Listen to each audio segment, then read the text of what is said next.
Motherfucker, shit. I think we're okay. I think we're going.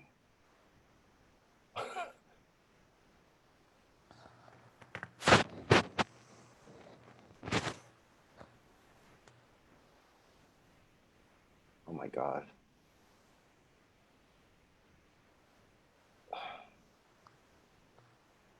What the fuck is going on here? I bet you. Well, it says live. We're live on Facebook. Oh, here we are. There we go. Well done, sir. All right. Okay. How you doing, Oh, Oscar? I haven't seen you in a there's a while. lag on this.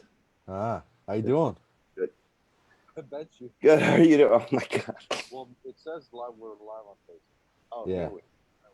Yeah, I gotta mute Well the done, sir. Facebook because All right. it's coming at me with a delay. Yeah, it is. You got to get rid of it. You got to let the vanity go, girl. Uh, okay. I apologize for that, everyone. That was my fault. And he's the one with the glasses. You see. Yeah, I need them because apparently I'm really blind. So, so what are we here to do, Sepand? We're here to talk about the new album, sir. Yes, And and and, then and I'm using all my acting skills from Juilliard. yes, Just kidding. but you're a method actor, right? Um, well, yeah, sure. I What's the method that you do to get into a role that you roll as Sepand? No, it's funny. I was just thinking about the reason I laughed is when we did The Man Who Died Two Times. Yeah, And I was like, oh, this acting thing isn't hard, yeah, right? And then when I saw myself on the video, I was like, oh, yeah. No, I but think you did great. thank you, sir. Must be All my experience from Harvard. right. So should we show a little bit of this guy? Sure. This is the Uh, cover of the new album, right?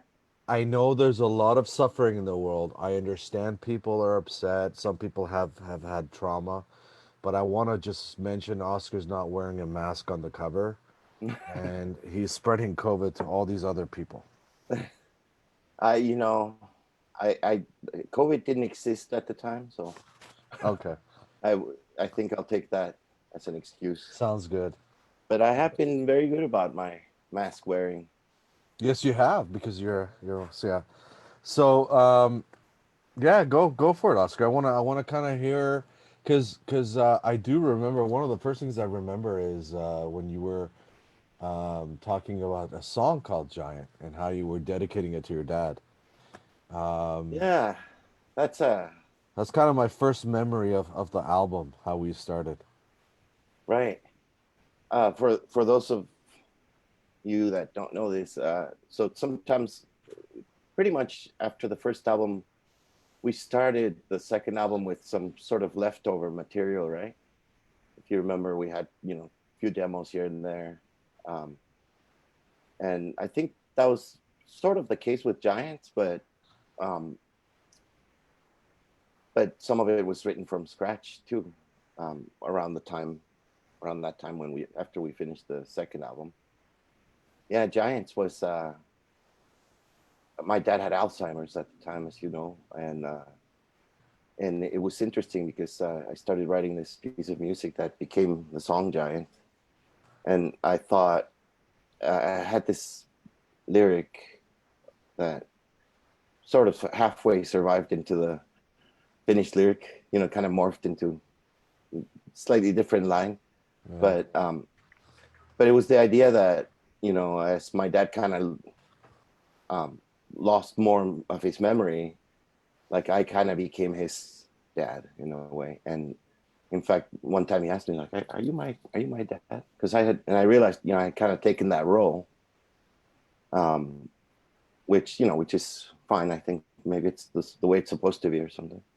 Yeah. Uh, and then for me, my mom and dad had always been giants. You know, uh, both as you're looking up at them, so both in stature, but also just what they did. They were part of that. I guess what you would call the greatest generation. That Yeah. The defeated the Nazis. You know. pre-baby boomer, right? Yeah, yeah, yeah. So I was Wow. the last of 8 kids, and so my dad was 47 and my mom was 45 when I came along. So it was already that was a surprise, you know. Uh, yeah, a false surprise. It's like, oh, He what's the yeah.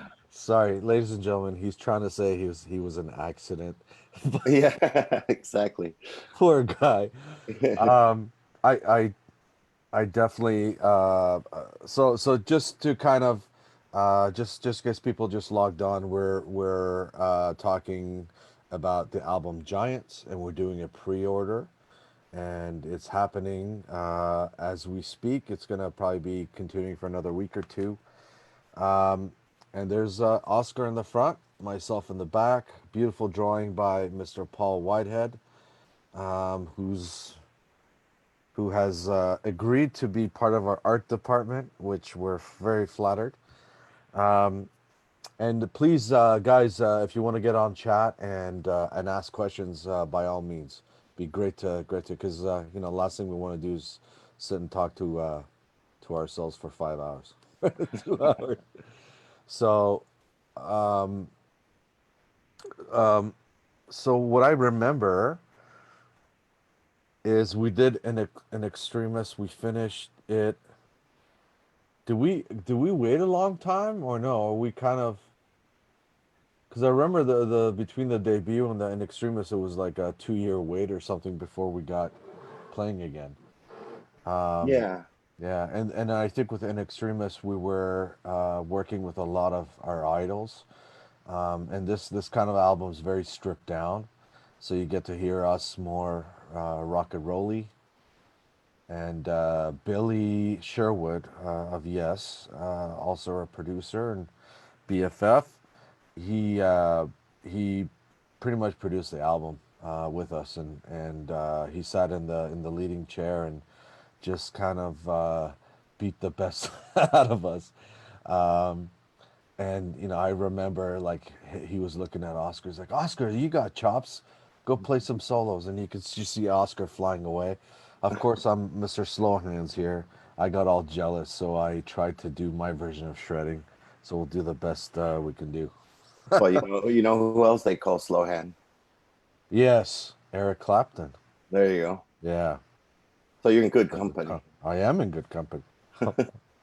So here it is, Days Between Stations, www.daysbetweenstations.com, and you can pre-order.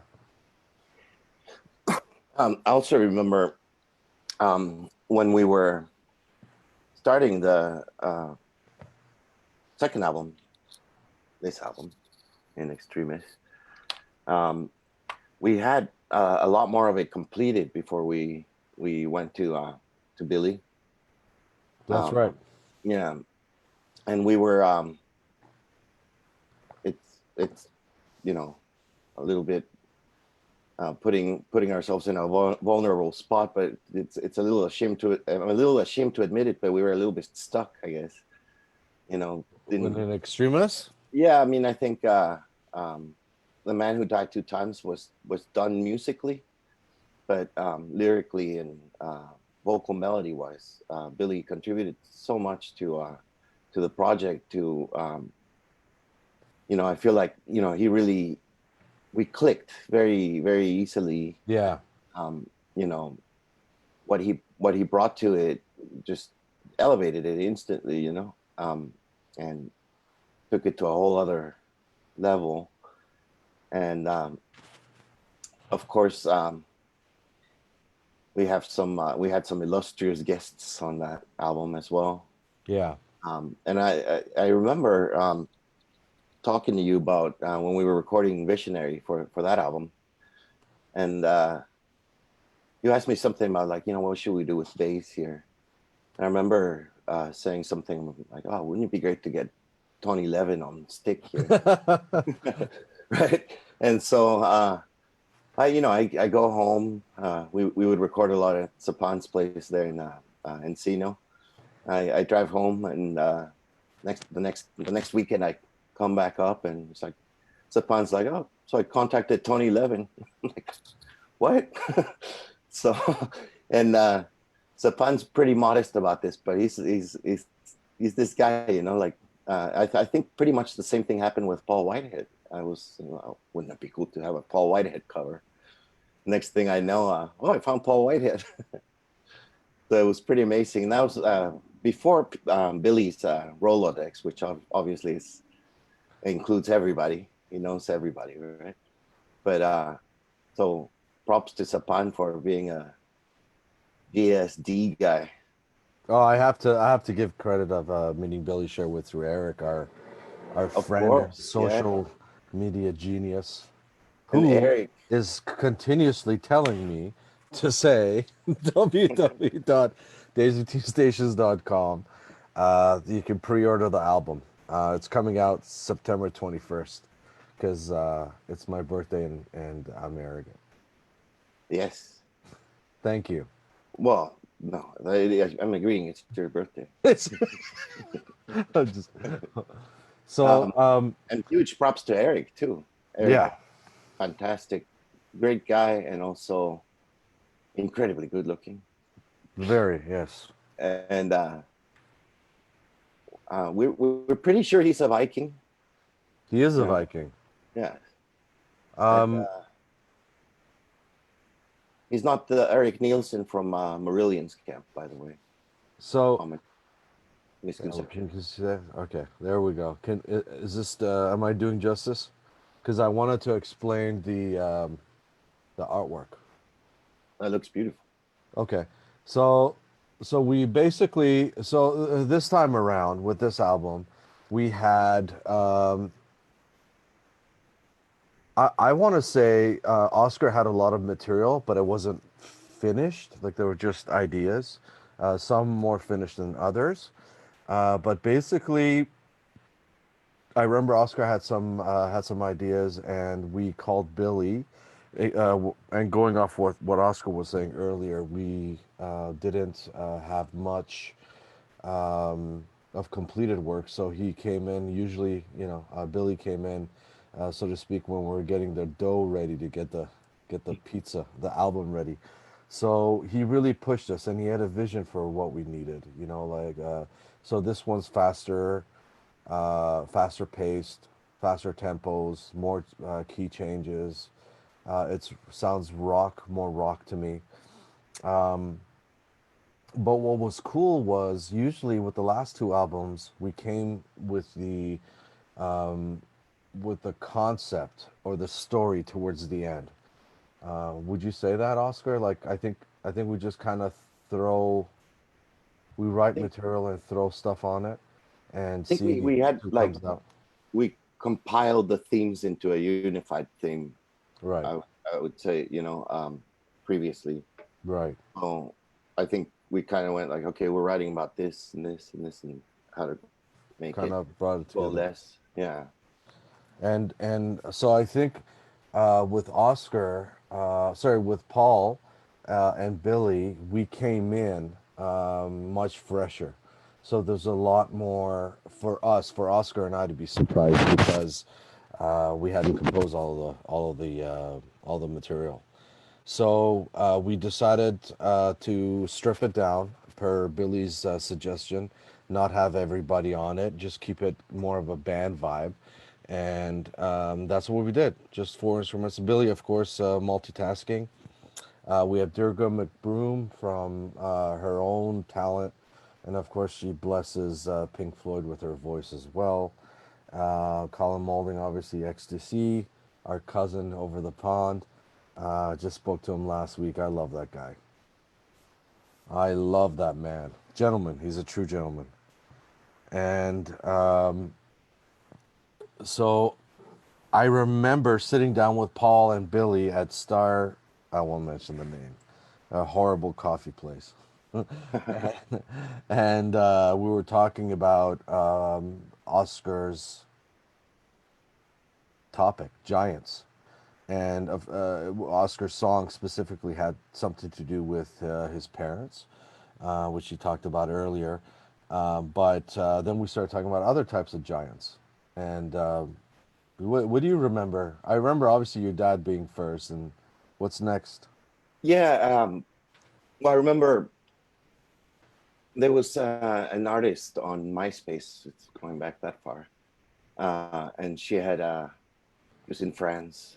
I'm trying to remember her name, but I was, kind of corresponding with her back and forth, and she had this great painting of this little girl, and she was sitting on top of the globe of the world, and so it was this. Somehow she had made the perspective be to where you saw her first in kind of dwarfed by the landscape, and then you saw her sitting on top of this globe. And I remember thinking about talking about in one of our meetings with Paul Whitehead, in fact, about how someone of kind of small stature physically. Diminutive. Is that it? Diminutive. There you go. Thank you. Diminutive. I'm I having a screwed up all the. having a Trump moment. Go Fefe. Uh, but someone who is physically small can be such a giant. And I remember mentioning Gandhi, for example, Gandhi. Yeah. and we had talked about, that would be like an interesting image of just like this small person, just the word giant, right? Um, but yeah, we started talking about really wide ranging conversation. So we finished. You start talking Religion. about I remember religion, religion. Yeah. the Greek giants, obviously, and the rebellion uh, um, of I'm the going giant. back and forth looking at the cover. Yeah, There was on the corner over here, you had I think there was a person sinking right. as he's holding the sky, and I think that's a direct lyric from the song Giants. Yes, yeah, and that was one of the sort of uh, it- you know uh, visual cues that from my early lyric that sort of made it onto in a hybrid way to a finished lyric. Um, which is sort of you sort of sync with memory loss, right? And and also, as older people tend to kind of shrink physically as well. So it taking I realize too, whenever I hear myself talk about it, is how depressing I am. It gives you good good material. Well, no, I mean you went through a tough time. Your parents did too. You know, Yes, it's like it's kind of cool, like when you're growing up and you have a large family, got lots of little brothers and sisters running around, not too much adult politics, you know. There's right. kid scrapping, and as you grow up, when people get older, it's like okay, you start, like you said, you start taking care of your parents instead of them taking care of you. Exactly. In my case, I was going through 2013 in extremis. So the Giants had finished when I decided divorce was necessary. It's for uh, happiness of the children and myself. So it was kind of very, you're going to have to help me with a word, philosophical, very I had to kind of really think about that sort of thing, right? Because not to be egotistical, but if my kids see me as giants, what am I supposed to be to them? What can I give them? So all these kind of existential questions. Right. And so giants, isn't all about the big stuff. It's about the stuff that from a perspective is giant. It shocks your life, divorce being one. If you see an extremist, well, it's not on the actual album cover, but you get to see me kissing my at the time my wife's belly. She was pregnant, and Right. Tiam was born 2013 in February. There you go. There it is. Yeah. It's in the belly. So within, I got married in 2010. So by 2016, it was over. Um, and actually, no, it's about 8 years. So anyways, it was all those kind of things we were talking about. Just Right. essentially, our roles, our perspective. And I was very in love. And I know you have you love the Greeks too, but here was one example of Sisyphus. Right. For those of you who don't know, it's kind of one of my favorite. I don't want to say characters, but I can't remember the exact story, but he did something to anger the gods, and he had to roll a stone up a hill or a mountain for eternity. And whenever he got up on top, the gods would kind of seduce the rock to go back down. So that was his plight to roll the rock up for eternity and watch it go back down. So Oscar and I were talking about this with Paul, and it was just like it was a very existential question. We can adhere to the misery of this thing people call fate, what God intends for us or wills for things to happen. So, how do we look at this? Do we roll this rock up with spite, or do we enjoy the journey and watch it fall back down again? And of course that leads to absurdity. It leads to just a mockery of life itself. So it's kind of very symbolic, and I think Sisyphus, Billy captured him really well in Another Day. Yes. I wanted to mention.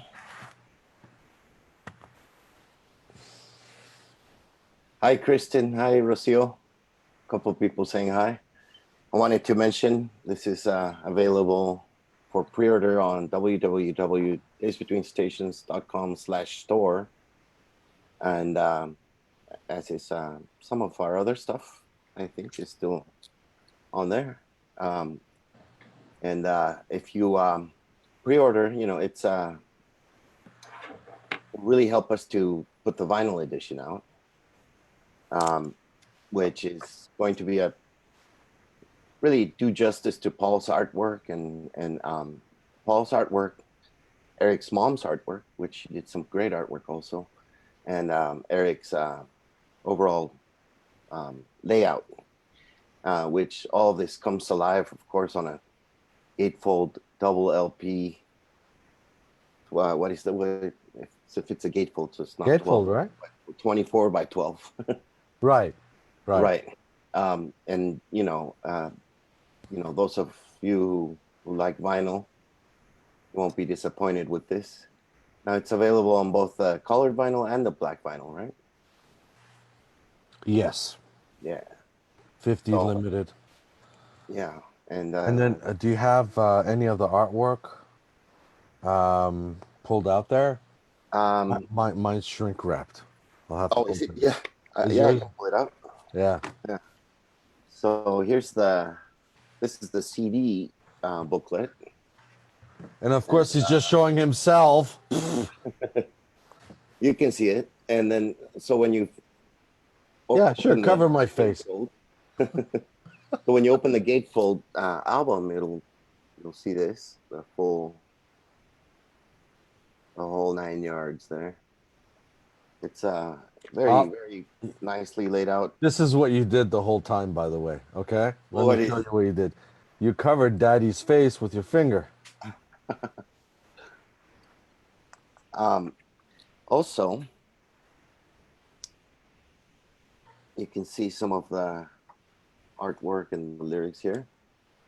This is the first song, Spark of Life. Oh, man. I'm sorry. You know what?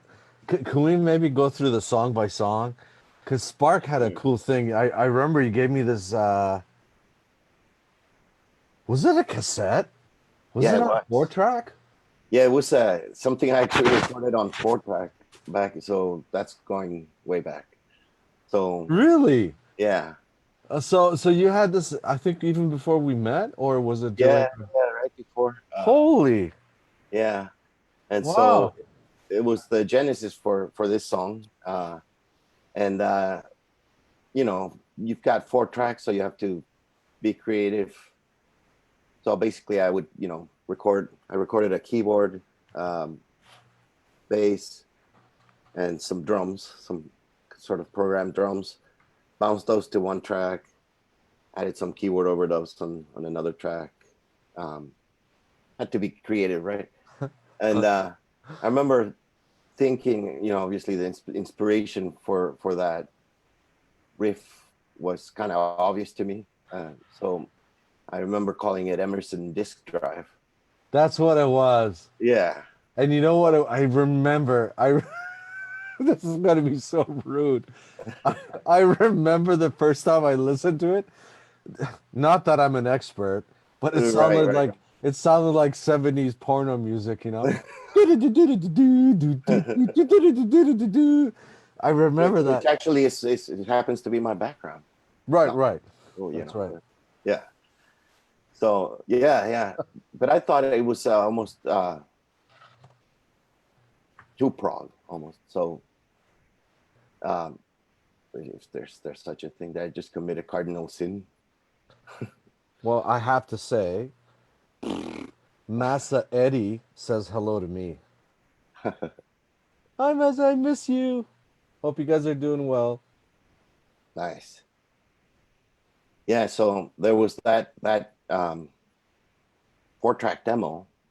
But I kind of feel like our wheels got stuck on that song. I remember Billy just coming in and like fucking, Yeah. just like whipping it into shape right away. And I remember like this amazing amount of energy, right? You just want to join and play and stuff like that, right? Right. Oh, it Yeah. was incredible. It was Yeah. kind of it was very magical to watch Billy there, man. In fact, I have we have a instrumental demo of, early on in the process with Spark, where it's just bass, drums, keyboard, and guitar, and it had this sort of energy that reminded me of like the Drama album from Yes. It was really just energy, just energetic, and it immediately kind of brought it to a different era, I thought, which is sort of the whole point, because um, we tend to draw from a lot of different eras, time periods, which I think is what keeps it interesting for me anyway. Um, I don't like to worry too much about if you know something might be retro or not, because usually by the time, especially the way we work, is I'll come up with something that's maybe influenced by, I don't know, Marillion or something. And then you'll say like, well, wouldn't it be interesting if it had this like Sonic Youth thing here, and da, da, da. And then I go like, oh, wouldn't it be interesting? So by the time we're done, there's like we're just putting a bunch of different ingredients in there. Just for our fans there, Spicy. I have no idea what Prague. Actually, I know what it is now, but but I had no idea what it was. So during the debut, I was like, "Oh, no one's done this before." Right? So of course, when all the reviews came out, not only had they done it before, like 40, 50 years before, but a lot better. So it's like, yeah, I was listening to King Crimson and Genesis and Pink Floyd, all these cats, right? And I'm like, oh my God, we're nothing. So, um, so yeah, I tend to bring a lot of, I don't know what the word would be. I don't want to use the word worldly because we're both worldly. But are you? You're trying to check who says hello to you. You're trying to get what do you call those things again that they just give you immediate pleasure? What's the word on Doug just joined. He's a Doug little late. Doug Kostelnik, our first Yeah. fan. Hello. He From he the, or as we call him, the governor. the governor. He is the governor. Yes. We want to say hi to Doug. He literally was our first fan. We MySpace, I think like he joined and we were like Yeah. talking and I remember with the debuts like uh Doug's like, "Hey guys, do you have any music?" And I'm like, no." So 2 years later we finished the album and I type on MySpace. I'm like, "We finished." And he's like, "Okay." So uh I have no idea if this is how he sounds. I'm just guessing. But No, that's pretty close. it No, is. no, not at all. So we just want to say hi, Doug. Welcome. And Michael Dean joined. Want to say hello? And Michael discovered us through a Colin Molding song, "Man Who Died Two Times." Ooh, So let's talk about that tune a little bit. sure. Colin. So XTC is one of my favorite bands for sure. Sorry, I'm gonna interrupt 1 second. I'm gonna Uh, let Oscar just say what he wants to say, and then I need to kind of go back and kind of put things in context. By all means, brother, go for it. okay. So yeah, so XTC, great band. Anybody's not aware of them, you should immediately go to Spotify or Apple Music or whatever avenue you can to immediately get your hands on some XTC albums, which are fantastic. Um, English Settlement, one of my early favorites. It's got Senses Working Overtime on there, of course. So Oranges and Lemons, like kind of pop, proggy perfection. None Such, brilliant album. All of it, great stuff. And I'll let Sepand take over right now. It sounds like someone's setting off M80s over here. I don't know if you This is heard United States.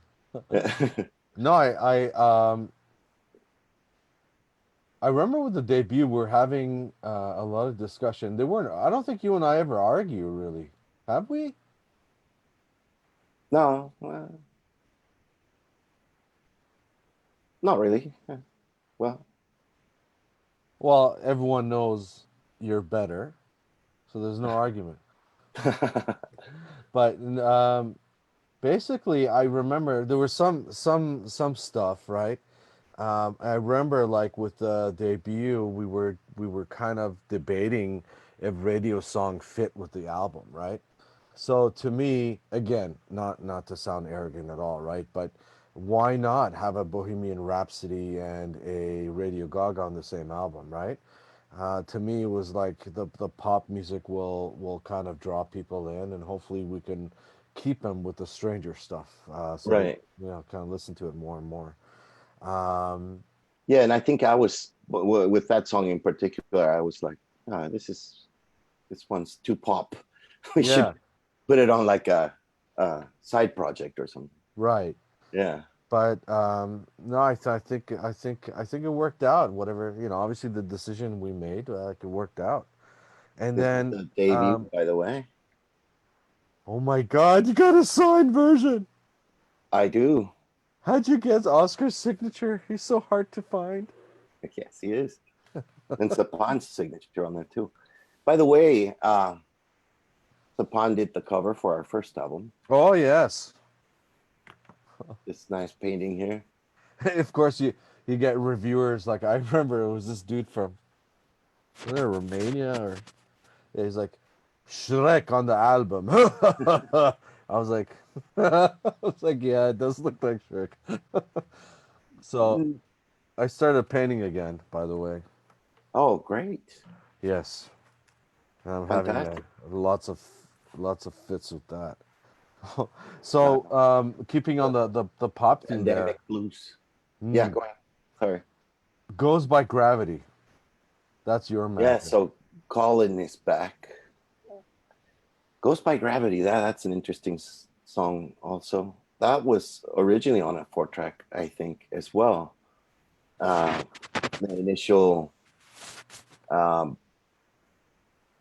keyboard sort of, well, the whole verse, the chord progression, yeah, was originally recorded just on a Fender Rhodes onto 4 track tape, and then later on when I got my first computer, G4 laptop, kind of kept developing that, and then But what was it based on? I remember you telling me a story about like I don't know if it was a sci-fi book or movie. You were talking about these planets that were so close to each other, right, and the right, girl and this guy were in love, and they were yeah, trying to touch each other with their hands or something. yeah. God, I'm trying to think of the name of that film. Upside Down, I think. I think it's called Okay. Upside Down, where It it's was a movie or a book. it was a movie Okay. with I think, what's her name, Kirsten Dunst. Okay. Was basically I'm confusing it with another movie too called Another Earth, where there's another Earth that just kind of from from a parallel dimension, one assumes, and just kind of pops into existence.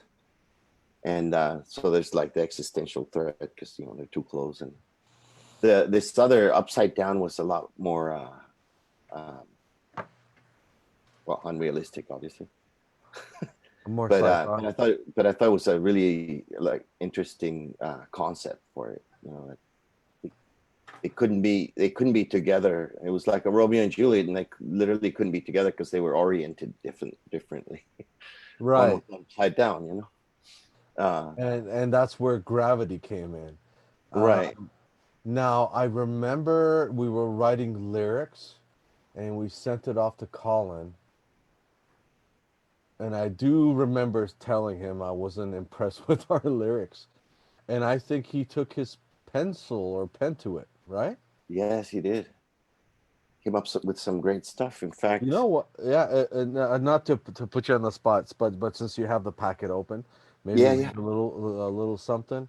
So I'm But going to do a dramatic reading of Ghost by Gravity, if I can see it. And by the way, so a lot of the um, lyrics, you sorry, can see there's. sorry. Sorry, go ahead. Pardonnez-moi. Okay. No, please. There's a text that came. They asked. It was a movie called Melancholia. Colia. Melancholy. No, it wasn't that one. That one's what's his the Danish filmmaker. No, it wasn't that one. It was something else. I think it was called Upside Down or something. Okay, we'll check it out. Yeah, but Melancholia or Melancholia, that's a great one too. Uh, Um, Forget the director's name, but it'll come to me. by the way, Oscar and I do literally have physical fight over one person. That's Ken Hoffman. We want to say hello to Ken Hoff. Hey Ken, how's Ken it going, Hoffman. Mr. Ken? How are you? Just remember who mentioned you, buddy.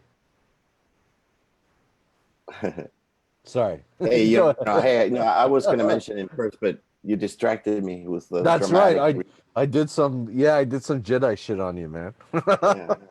Go for it. So, This Goes is by Gravity, track number 4. and I'm gonna read the lines that I remember that, in particular, Collins sort of rewrote or wrote, actually. Wrote, yeah. Uh, Throw a stick right over the moon, or watch the pebbles skim, hop, skip, and jump like a loon as Newton's apple skip spins. Uh, Meteors will fall out of the sky in Siberia. Fraulein's will drop trays of beer in Bavaria.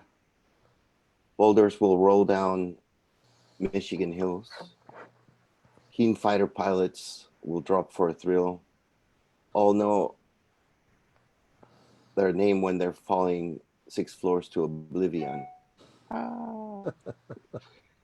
So I apparently I need a new prescription, stronger prescription. No, it's great. I mean, as you were talking, I realized how much imagery we had put based on Colin's lyrics. That Fraulein thing just cracks me up. Right. So on the spine here, you'll see Isaac Newton, and that's representative of the song "Goes by Gravity," and we have airplanes, all that sort of stuff, atomic bomb. So there's a whole bunch of stuff happening, which Paul put in, Paul That's Whitehead. right. Oh, for new people, we're talking about new people joining in. Not so. This is a COVID-free CD, and we're it's on pre-order right now, and the CDs are out in very limited quantities. We're not going to release them until the 21st of September. The reason why we're doing the pre-order mostly is because we want to save for the vinyl, and it looks like people are very vinyl hungry. Yes. And in fact, vinyl sales have actually gone up in the last few years, which is a nice thing. As CD sales obviously have dropped as everyone just sort of Kind of. downloads music, you know?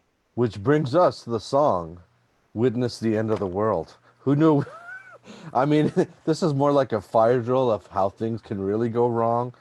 Of course, I kind of, you know, obviously a lot of suffering, but I think as far as our species is concerned, we're at a prime of being cured from diseases, a lot of good stuff, a lot of bad stuff. What I love doing, because Oscar and I think, are on the, correct me if I'm wrong.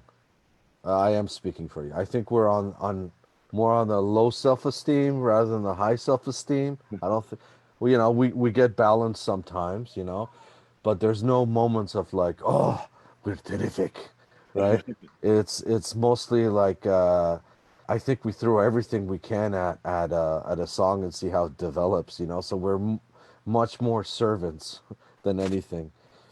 Right. So one of the things I love doing is listening to Oscar's demos because he thinks everything sucks. Now the difference between Oscar is that he actually records what he what he does. I just throw it out of my head, so it doesn't have a chance at all. But I remember listening to that song in your demo. I'm like, dude, that's got to be on there. Right. And I went through a period. I was going to UCLA film scoring program at the time, and That's right. yeah, so that goes way back as well.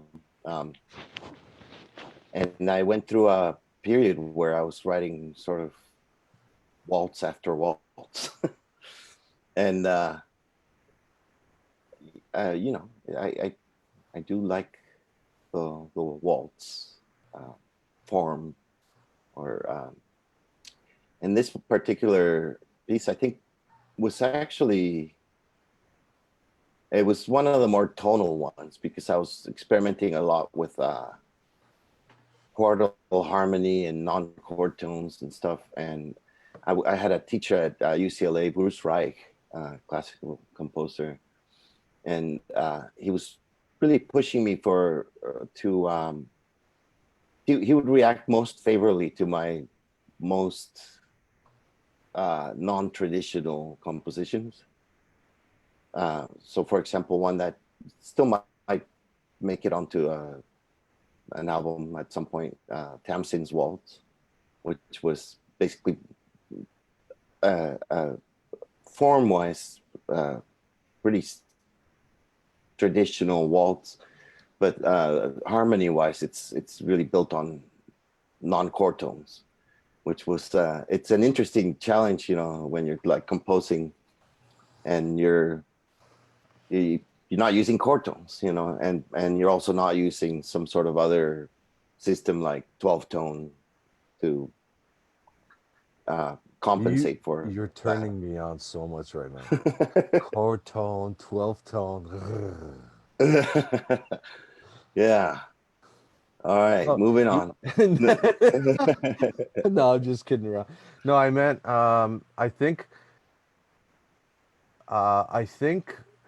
especially with the debut, like the ideas were so kind of varied where we're like, let's put in some intermissions. I think that um I think that came from a lot of our. I don't know how you guys feel. I would love to talk about this, but when I used to go to the movies with my dad, he'd pay something like $10. We see two feature films, and there'd be three giant intermissions, right? One in the middle of the first movie, the one in the middle where it was just like, go out, eat something, and then come back and watch the movie, and then another intermission. So I kind of feel Was this back in Canada or? this was back in Canada, Willowdale, Ontario, where Rush is from. Oh, Yeah, yeah. there you go. So there was a place called the Willow, and I remember going with my dad all the time.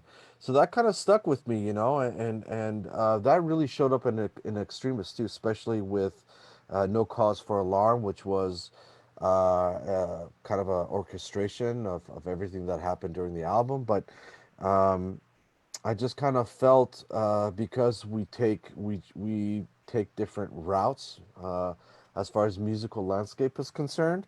We tend to kind of put like a 3 minute thing in there because sometimes not sometimes our songs get to be long, Yeah, oftentimes. like for example, the new album, there's no song that's under 39 minutes. No, I'm just kidding. Don't turn people away. Oh, I apologize. I also do not have a standard name, but Tenuous Ringanier says hello. And he just played the debut album. I apologize, buddy. You can kick me in the, where when you Hello, see me. I apologize. Tunis. Tunis. And Ken Kaufman says, all is well out here in the ultraviolet basin, though the world around me seems to be going mad. We hear you, Ken. Ken is out in um, Arizona, Yeah, and it's sort of blowing up. It's very sad. COVID's out of COVID. control. Yeah, very, very sad. Yeah, yeah. Stay safe, brother. Stay safe. Yes, please stay healthy. And Doug says he loves the epic guitar solo on In Extremis. That's Yeah. actually on Eggshell Man. Yes, that's Yeah. on Eggshell, man. So, uh, I could, I guess, I don't know if he wants me to talk about it or not, but basically, Oscar and and I'll speak. I would love for you to kind of go at it. But we come from so much diverse backgrounds. I grew up in Iran during in 75 to 81, and then we moved to Spain from 81 to 86, then to Canada from 86 to 2000, 2001, and then I've been in Los Angeles ever since. Um, so you just imagine, you have Iran, we have Sonati style music. There's also pop music, but Sonati is our version of blues. It just hits me hard. So I think when Oscar and I are trying to talk about emotions, we just kind of tend to gravitate towards what gives us that mood, and we try to do our best to recreate it and make it our own. So I'd the like to add, talk, go for it. sorry. So I'd like to add to that to me, what progressive rock is ideally, it's not really a style. So some people sort of look at progressive rock as being a 1970s style of rock with that instrumentation. And I look at it as more of a freedom to go anywhere and to be more adventurous, both in song structure, uh, instrumentation, um, songs, musical style, etc. Right? Yeah, and then so our different backgrounds uh, serve that pretty well, I think. I mean, like as you were talking, I was thinking about Radio Song. how it just goes into this Mexican. I forgot the word. You gotta help me out. Mariachi. Mariachi band. Thank you, brother. Right. And Mariachi it's brat. really cool. Yeah. Right. There's I just got word that we have new people from Urupa joining us. Aha. Chris Richards. Hello, Chris Richards. United Kingdom. Chris and Nice. I go actually way back. Oh He yeah. probably is a second or third fan. Nice. We have 10 fans so far, people. So you know, for new Well, people joining in, I'm trying to sell merchandise. Damn it! damn it. I'm That's kidding. okay. You can punish me later.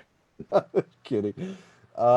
So we have our third album, Giants, ready for a pre-order right now.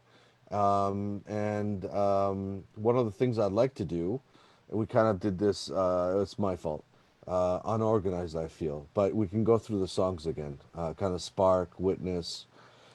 Spark is, and we're going to talk about briefly to talk about the song and who's on it. So Yeah. So Spark Spark is 1654. 16 minutes and 54 cents, 54 seconds, which is short by prog standards. Wow. So it's a right, pretty epic piece. and it comes out full blast. It's part of our fastest piece, isn't it? And then it kind of Mm. transitions.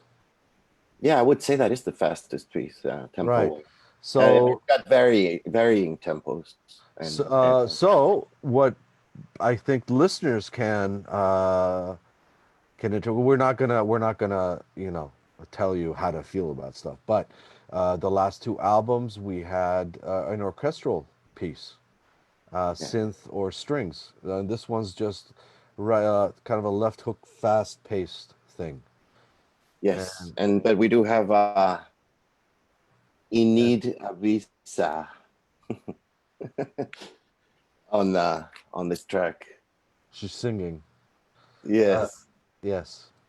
is uh, you want to talk about Inid? Let's move on. Yeah, let's move on. As as as my son, who 7-year-old who can't keep his face when he's joking around, he does that so we can't tell he's joking. Right. Um, But but it's the this family. is a It's just us and Billy, right? yeah, it's that fast paced.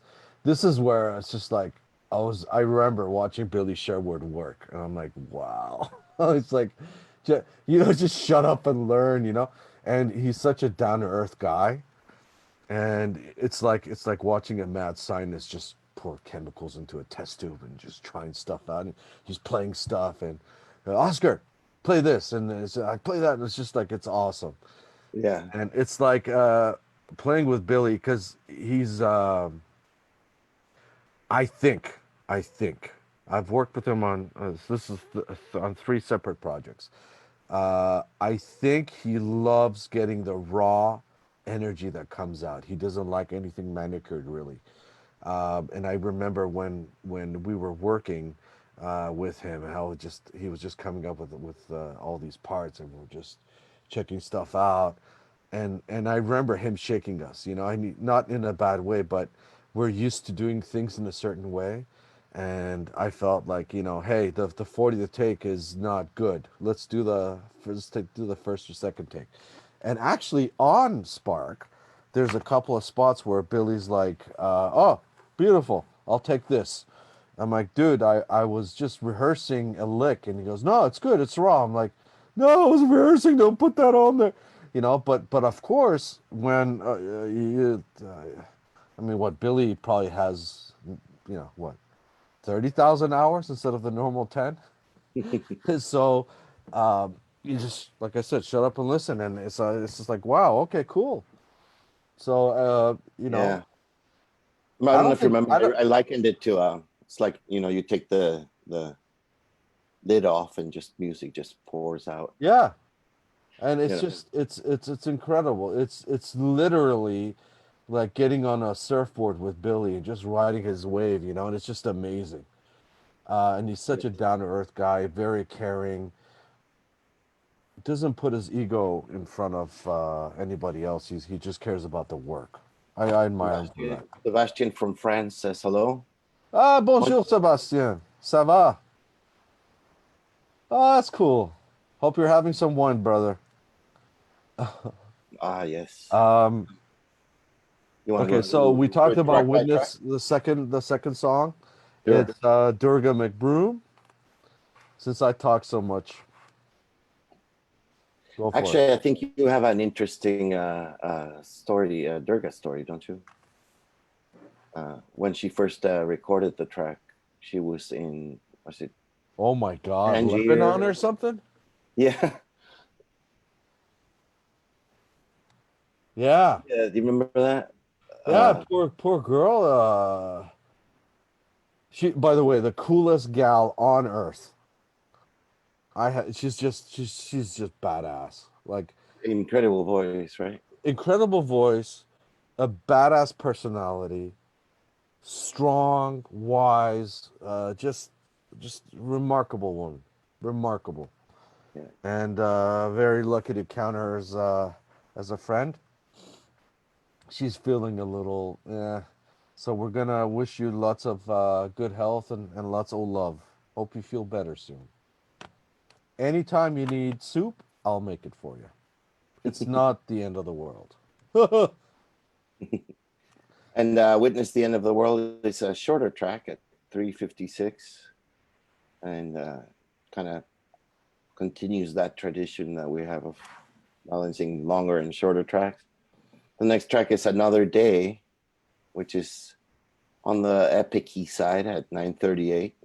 That's another song you had with the kind of vibrato, tremolo, or Leslie effect on the guitar. I Right. loved it. Yeah, that was originally I had a demo of that. It was called Vocoder Song. The vocal line was just, That's right. yeah, it was a That's vocoder, right. I but remember. just nonsense, just tra la las, Yeah. And yeah, that one again came alive. So there's the image of Sisyphus again, and it's another day, and we draw heavily from the Greeks, and this is for Sebastian. We rely on the French, the existentials. That's what we're about too. Also, one of the things we discussed with that was that uh, because I think we're kind of optimists uh, in a lot of ways, and so it's sort of how you face things, because you can make lemonade out of even COVID, I guess.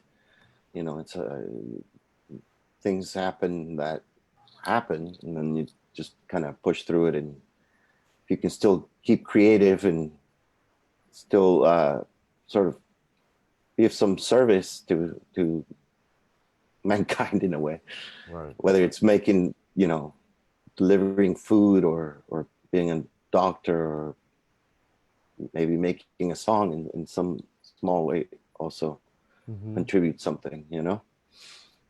But I think it's also about positivity, and just how, yeah, as you mentioned before, like how you face what you have to face, because you have to face it anyway. So Yeah. your attitude makes a difference. And Perspective. yeah, perspective. That's kind of, I feel that's the, what was that? I hated fractions. When they taught fractions in school, right? It was like, what is the lowest common denominator? Like you would take 8 over 10 and you had to get it to the lowest common denominator, right? So I always felt the lowest common denominator in life was perspective. Especially with doing an album, the divorce, blah, blah, blah. It's all outlook and how you act. And again, this one goes out to Sebastian. And to me, although we are drawing from the Greeks, it's from Sartre, Camus, a lot of that stuff. It's like how do we face reality? We have control over reality somewhat, and how do we deal with it? Um, Next song So goes by Gravity. Ghost by Oh, Gravity. unless you want to say something, brother, I apologize. Well, no, this is Ghost by Gravity. Features Colin Moulding on vocals, of course, and this is our second collaboration with him. And it's a shorter song at 4:51, which is still too long for TikTok or Instagram or whatever those things are. I don't even know what those things are. And that one's got also, like I mentioned, Colin on vocals, Billy's on the whole album, of course. The next track is Giants, and it's a giant track at 12:58, one of our epics. If I can tie it into what Chris is asking what our favorite track from each album is. It's a little bit hard to do that because it's like picking a favorite kid, I guess.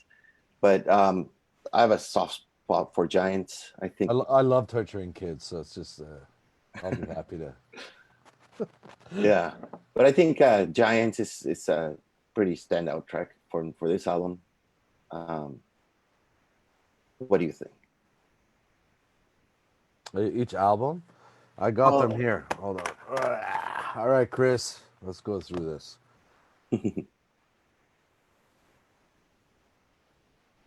I'd have to say Requiem for the Living. it's an interesting one.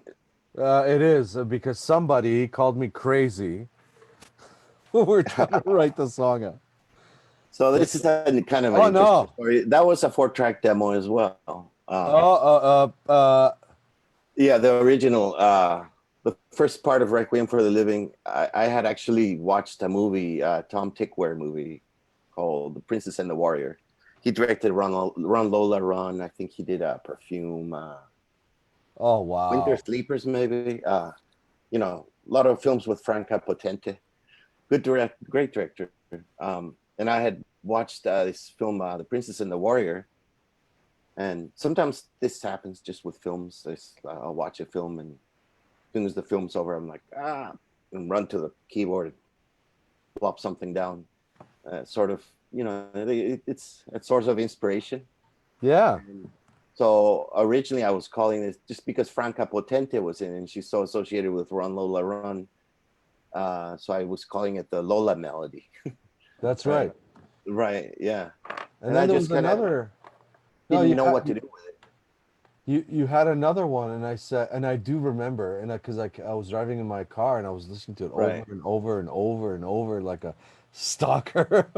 But there was another track that you had on the demos you sent me, and it Right. was two, and Yeah. then at the time I was listening to a lot of classical stuff, and the influence came a lot from, and this is probably where Oscar gets confused because I'm not the best communicator.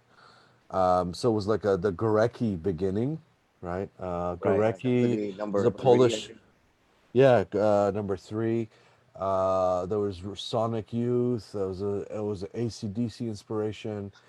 And my uncle, who sings Sonati, Sonati is Iranian traditional classical music. It would probably be our equivalents of blues, the Persians. Um, He's on there, and that's good. excuse me. Very emotively there. Yeah. Oh, we Great. have Stuart Clark that joined us from the UK. Hello. And I get to talk Hey, about Stuart Stuart. too a bit later on, And actually. Ivan is here. Is it Ivan from Mexico, from Tijuana? Hola. ¿Qué onda? Sepand speaks Spanish too. Don't let him fool you. He did live in Spain after all. So, uh, There you go. My 44-year-old brain just fried. Where were we? Requiem. So that was it. Yeah, Requiem. Oh yeah. So this out. Okay, now this one. Oh my God, Chris, you're asking such a hard question.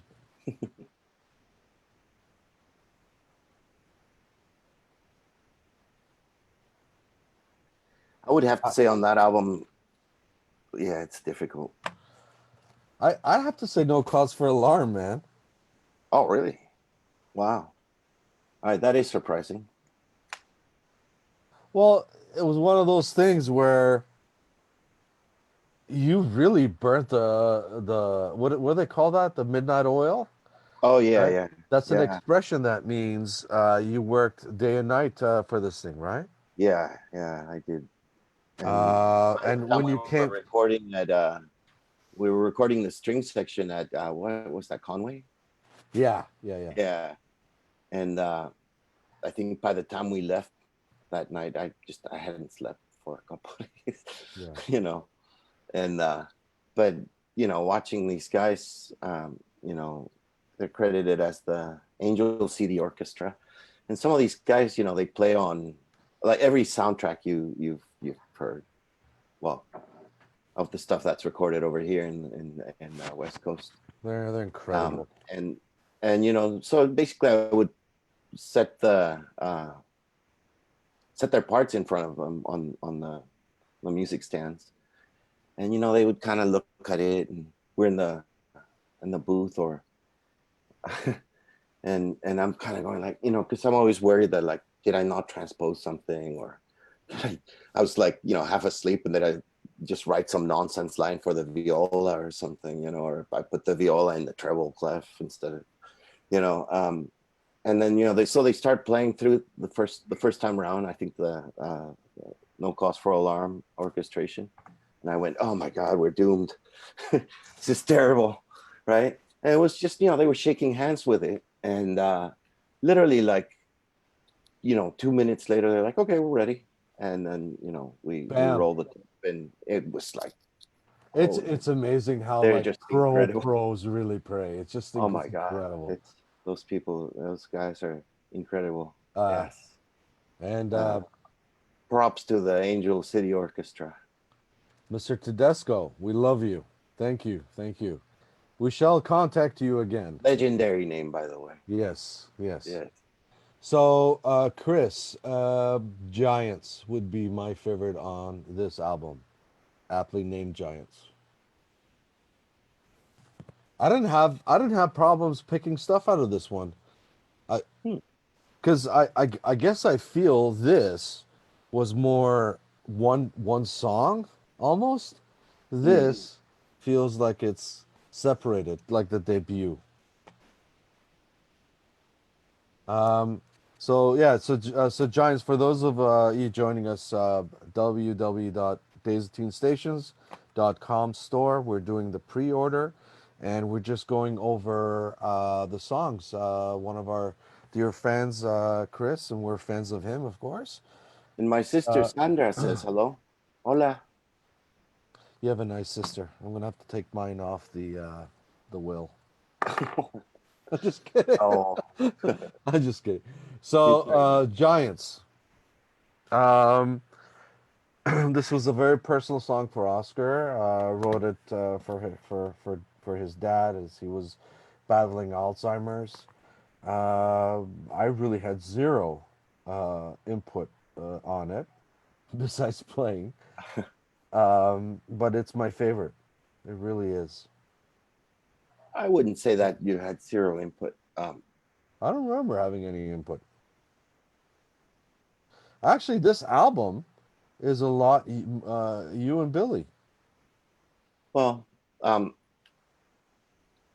I think it's the combination of everything. Like, Billy, of course, had a lot to do with the vocal melodies, uh, Structuring, arranging, structuring, production. yeah, Yeah, and a lot more involved in the initial songwriting, even though some of the songs came from existing demos. right. Adding sections. But they were formless. They had some really amazing parts where, like, hey, this needs to be on an album, but They weren't Right. shaped. Yeah, Um, well, Giants was um, kind of shaped, but it I was. remember, It yeah, was. remember for example, uh, that you guys felt that it needed a kind of more a C section, so it was AB, and they needed an ABC, and one of the interesting things about Giants is the way it's structured, actually, where it sort of does this unusual form, and there's more than three parts. There's multiple parts. If you're kind, you just call them interludes, right? But as far as the vocal parts, there's an A part, there's a B part, and there's a C part, which is already unusual, right? It's not your verse chorus. And the way it's structured is it does A B C, then it does A the C B, and then so it keeps playing with it, you know, which I thought was interesting. And it's one of those things that I think on repeated listenings will pay off for people. Oh wait, that part come before the chorus? Now it's I didn't not. even know. Okay. Okay, like I said, I had nothing. No, I'm just kidding. Also, Sebastian Lago from Brazil says something. Hello, Brazil, hola. how are you, brother? Hope everything's hope your loved ones and everyone is safe and sound. That goes across everybody. And thank you for the European Union banning Americans. Smart idea. They're not wearing anything over here. It is very shocking, It is. and they are doing a lot of gathering in large groups, Yeah. It's almost like we're asking for it. Well, we which are. conveniently brings us to the next track, The The Gathering. gathering. this this album foreshadows our COVID world as Yes, in some ways. uh we have a fellow rock star before you start from Las Vegas, Michael Ross. Hello. How's it going, man? Hello, Michael, Poor guy. keyboard He's keyboard player. Vegas was a bit of a Nevada's a bit of a ghost town, I hear. We're speaking about the gathering of the song. Sorry, my apologies. Well, The Gathering was, if I remember correctly, the last song to come together, and it was you had an acoustic guitar piece, and Billy was saying that he thought there should be a piece on here that was basically kind of guitar and keyboard, Just us. just us, just us, right? That's Yeah, that. I think that's the word he used. Yeah. yeah. And so I kind of took it home, and I went like, okay, well, if I just play over his thing, then I came up with this sort of preamble to it, an introductory piano improv. The chords were interesting because it had a couple of diminished chords in there. It almost reminded me a little bit of um, jazz bossa nova chord progression with slight Middle Eastern influence in there, right? Um, and that one actually just came together very very quickly, and it's a shorter piece. It's the shortest piece on no, it's not the shortest piece on the album. 4 minutes and 9 seconds. Just 4 minutes and 9 seconds of So it almost sounds like a the guitar. classical, s- classical and Western spaghetti movie kind of mixed together. There you go. Um, so I remember Billy saying he write something, and I had this kind of idea. By the way, I think in a few days we're going to have another live stream, and I think we're going to play some music and such. But I'll probably take out a Also, guitar. I think we're thinking of doing a live stream with some guests, Yes. possibly Paul Whitehead. and I love that, man. Durga. Hopefully, we can get everybody. I love Durga. Yeah, Um, so so it's a kind of a piece I had, and I was struggling with it. It was just because I tend to like notes, or I play chords on notes that give you the feeling of not necessarily melancholy, but like something's about to come. Um, Suspense, maybe. I don't know what it would be. Not in an Alfred Hitchcock way, but you're just kind of anticipating. Um, suspended chords. Suspended chords, and I just played a lot of it, and I just think I just belted it out. I think it just took half an hour. I remember I sent it to you, and what I love sometimes. I mean, I love us in a room together playing and creating something. That's my favorite. There's times like when Oscar literally shows up with Laudanum or an Extremist, like a 23-minute song, and you're like, oh my God, what did this guy just do? But my favorite moments sometimes are like, it's like, hey Oscar, it's like a tennis. I throw him the song, and he sends it back to me. I'm like, wow, what did you just do? You know? And to me, it's just I just love that chemistry between us. You know, it's really cool. So that Yeah, was it. So that's kind of the song that doesn't have lyrics, right? right. And you mentioned 3 times now that it's a shorter song. I just realized that it's our first album with 3 shorter songs. Yeah. Well, unless Yeah. you count the intermissions on the first album, Right. right? And the last song, please The common teach me thread. the common thread. Yeah, the common thread is 7 minutes 47 seconds, which is positively short for us.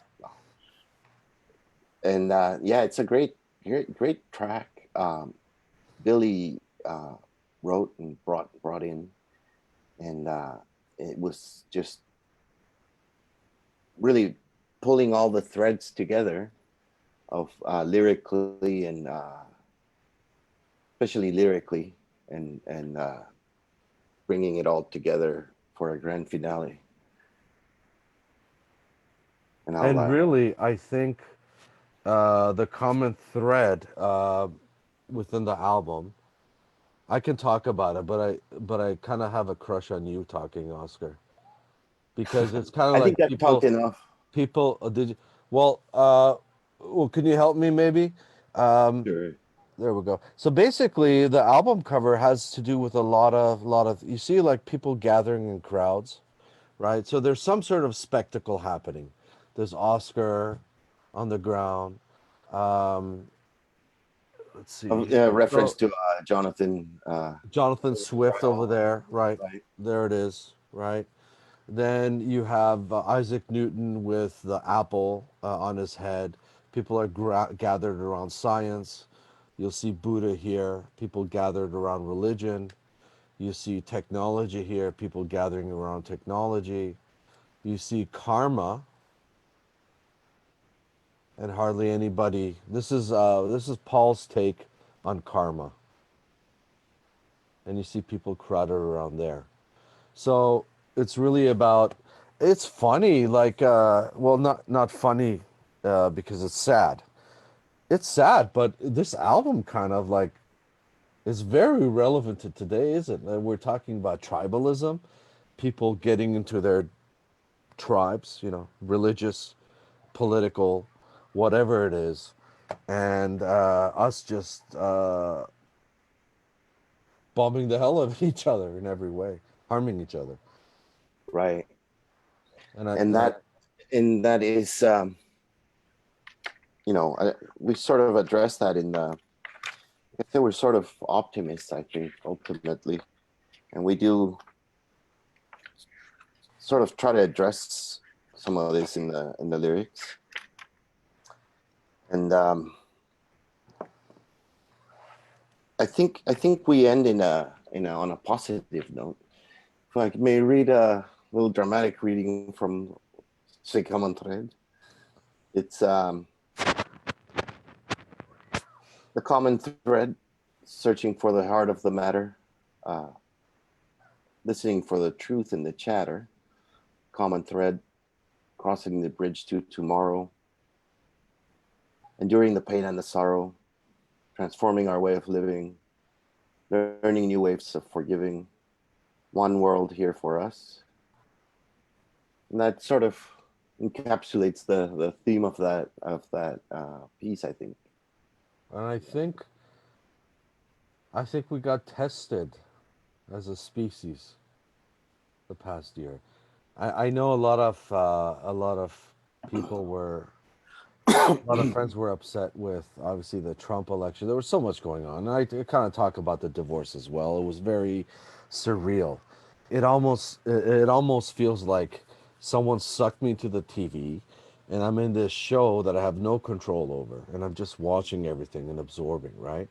But at the same time, I'm 44. I have a chance at a new life and I'm very lucky and blessed for that. Um, but I remember like people were very upset about Trump, and I said something to the effect that every president that we've had, every leader we've had, has had his or her place in society. I can't imagine the 80s without Reagan or the 90s without Clinton and so on, right?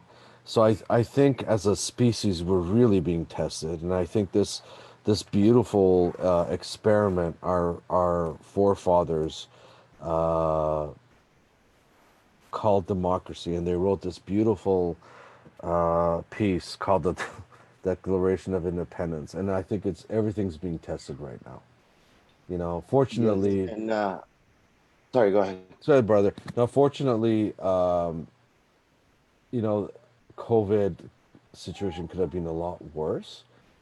It's more of a fire drill. I know a lot of people have suffered, so I'm not trying to downplay any suffering from anybody. But I think this is a very special moment.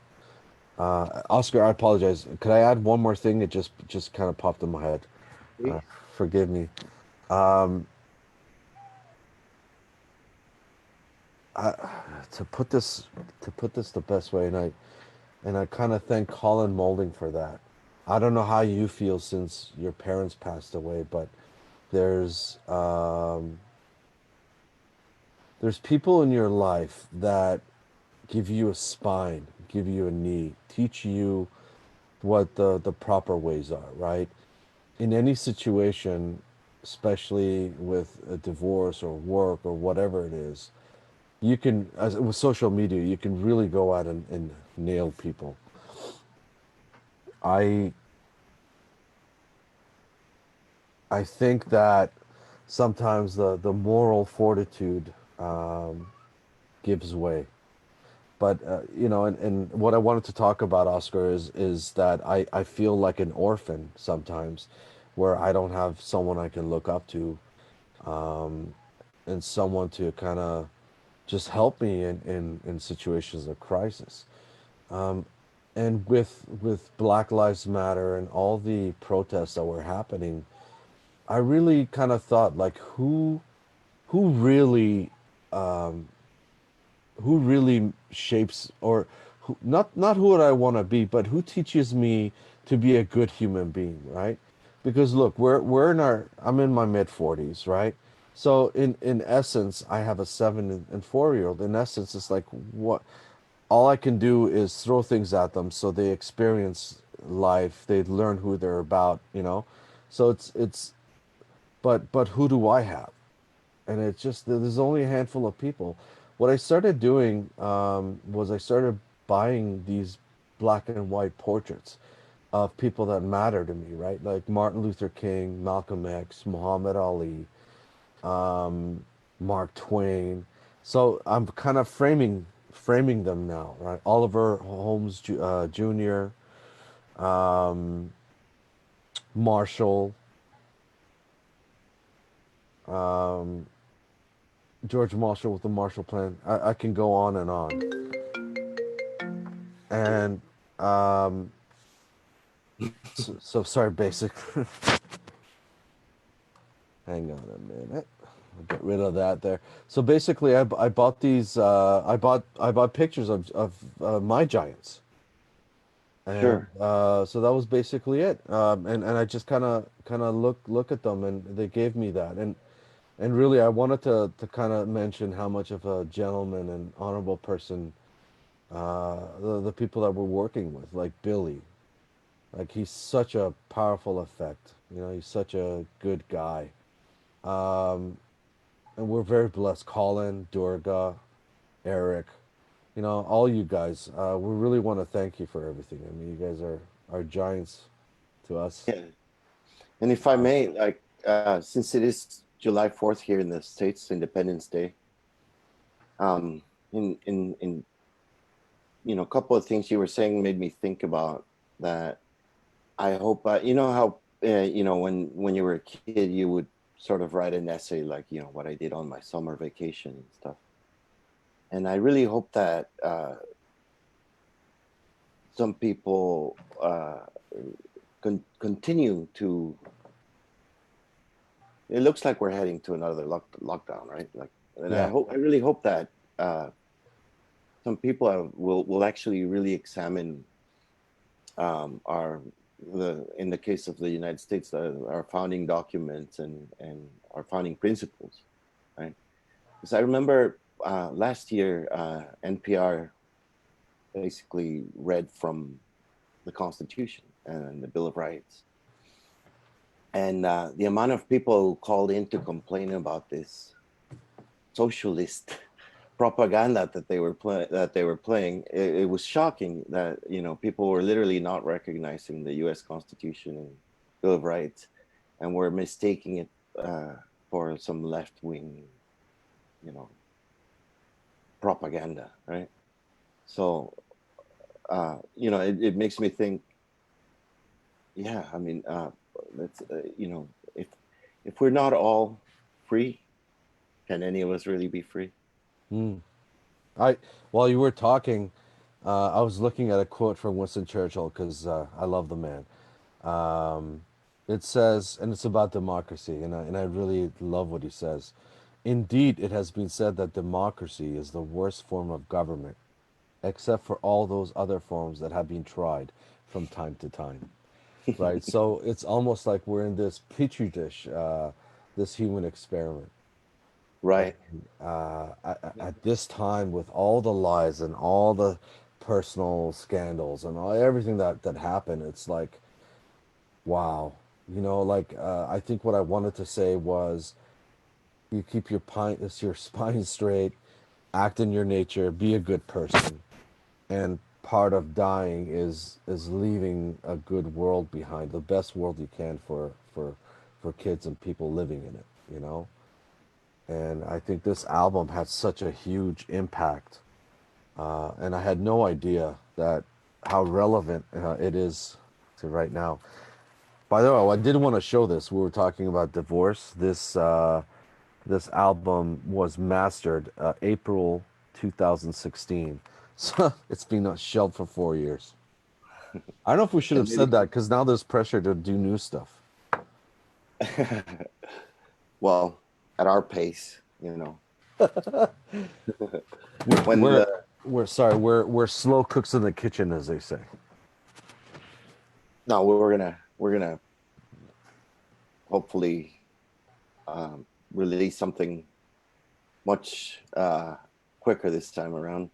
Well, hopefully, Next, if we haven't pissed Billy off, I think he can crack the whip again in a good way.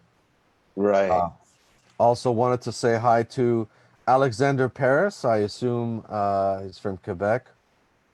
Is it Alexander from? Because I haven't. I have. This is very funny. I was an intern with him in 1997 when I was an engineering student in Canada. Wow. Canada. I was kidding. It was a joke, people. So I am Canadian. I can joke about it. So Well, I you guys just are good comedians, that's for sure. I destroyed all his equipment by mistake. Oh, So 2020 now. Okay, this is 23 years later. I'm sorry, man. I'm sorry. I love you. Thank you. Also wanted to mention real quick that if you guys want to, you can hear clips from the new album and the videos we posted this week on Facebook. Especially, you can hear clips in the videos, the one with me in it and the one with Billy in it. And Yeah, Sepand didn't want to have clips for some reason. because I just like to be left alone. There you go. And Ooh, of course, Stephen you're gonna hear. Larkins. What was that? Sorry, I'm interrupting you because someone close to my heart says hello. Stephen from Larkins from Reno. Hello, my God. Like, hello. From where? Reno. Oh, Yeah, did I talk like that in right now? Oh my god. yeah. He's my friend, not your friend. And I'm planning to use him to go skiing in Lake Tahoe. Oh, nice. Yeah, when I crash into a tree, and the millions of dollars from album sales will go straight to you. It's a seven-figure income. They're all That's right. stick figures though. Uh, well, we're gonna wrap it up. Yeah. Uh, so you mentioned that we're gonna do we have a date or no? I swear to Oh, you, they are. our social guy who media dude, Eric, I think he runs the Matrix. He's that good. Yeah, he's really good. He runs the Matrix. He yes. Yeah. Maybe he is the He Matrix. is the Matrix. That's right. Yeah. So It's possible. I think we're we're gonna gonna. do another live stream, which by the way, this is our first ever. So we're a little raw. Yeah, that's right. I Uh, don't even know what Instagram is. So we'll keep everyone in the loop. Obviously, we're gonna be home, so we're gonna be in touch because we're just nasty with infections right now in this country. and one more time, we want to mention our new album, Giants. You can see the inner artwork here. Available for pre-order on our Oh, website, www.datesbetweenstations.com/store. And I wanted to say one last thing, and that is that this album I'm dedicating to a lot of people who helped me out. One of the perspectives, oh, unfortunately, one of the things that happened was one of my closest friends, Arshia Tabrizi, got ill with cancer and passed away. I dedicated the album to him. Could I trouble you one time to show the album and get the CD out? this, Um,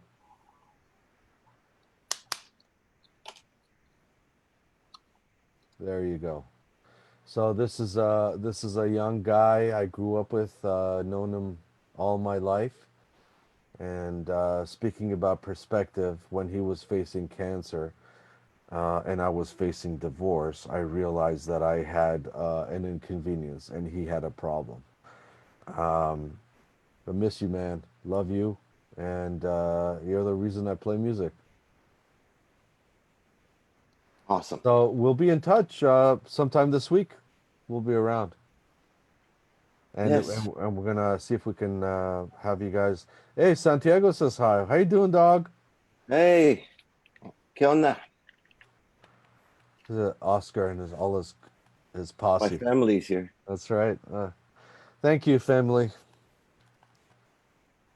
And yeah, we want to thank you very much for joining us. And we're gonna do this again, I think. And we'll be we'll be pros by the next time we do it. We'll be like, there'll be commercials and from our commercial sponsors.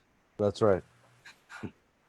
So some silver toothpaste, you know, it We helps. love you guys, but I hope like we obviously see your faces a lot.